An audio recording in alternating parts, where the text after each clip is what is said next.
అదేవిధంగా తల్లికి వందనం అనే కార్యక్రమం అంతకుముందు వైసీపీ అధికారంలో రాకముందు జగన్మోహన్ రెడ్డి ప్రజల దగ్గరికి వెళ్ళి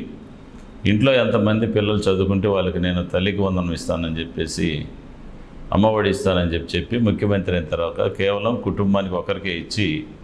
ఆ పథకాన్ని నీరుగార్చినటువంటి పరిస్థితి, ఇచ్చిన మాటను తప్పినటువంటి పరిస్థితి గత వైసీపీ ప్రభుత్వంలో జగన్మోహన్ రెడ్డి గారు చేశారు. ఈరోజు చంద్రబాబు నాయుడు గారు ప్రతిపక్షంలో ఉన్నప్పుడు ఇంట్లో ఎంతమంది బిడ్డలు ఉంటే అంతమందికి నేను చదువు చెప్పిస్తా,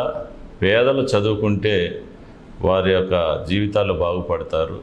చదువే సంపద అని చెప్పేసి ఆ రోజు మరి ఒకవైపు నారా చంద్రబాబు నాయుడు గారు, అదేవిధంగా నారా లోకేష్ గారు ఇద్దరు కూడా పాదయాత్ర చేసేటప్పుడు యువగలంలో మరి ఈ మాటలన్నీ చెప్పి ప్రభుత్వం వచ్చి ఏర్పడ్డాక ప్రతి ఇంట్లో ఎంతమంది బిడ్డలు ఉంటే చదువుకునే బిడ్డలు ఉంటే అందరూ కూడా ఈరోజు తల్లికి వందనం ఇచ్చి మాట నిలబెట్టుకున్నటువంటి పరిస్థితి మనందరం కూడా చూసాం. ఇంకోవైపు నిరుద్యోగ సమస్య, గత 5 సంవత్సరాల్లో ప్రభుత్వ పరంగా ఒక నోటిఫికేషన్ కూడా ఇవ్వకుండా ఎంతోమంది పిల్లలు చదువుకొని రోడ్ల ముడి తిరుగుతూ గాలికి తిరుగుతూ గంజాయి అలవాటు చేసుకొని దేశదిమ్మర్లే తిరిగినట్టు పరిస్థితి గత 5 సంవత్సరాల ఉంది. యువ నాయకులు నారా లోకేష్ గారు పాదయాత్ర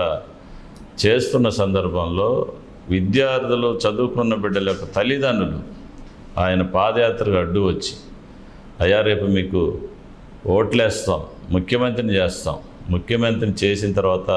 మీ ప్రభుత్వం వచ్చిన తర్వాత బిడ్డలకు అందరూ కూడా ఉద్యోగాలకు నోటిఫికేషన్లు ఇచ్చి వారి జీవితాలు బాగుపరచండి అని చెప్పేసి తల్లిదండ్రుల కోరిక మీద ఆ రోజు ఆయన మాట చెప్పడం జరిగింది. సంవత్సరానికి 4 లక్షల ఉద్యోగాలు, 5 సంవత్సరాల్లో 20 లక్షల ఉద్యోగాలు ఇచ్చి మన చదువుకున్న బిడ్డలకి ఉద్యోగ కల్పనలో నేను బాధ్యత వహిస్తానని యువ నాయకులు నారా లోకేష్ గారు ఇచ్చిన మాట మీద ముఖ్యమంత్రి అయిన వెంటనే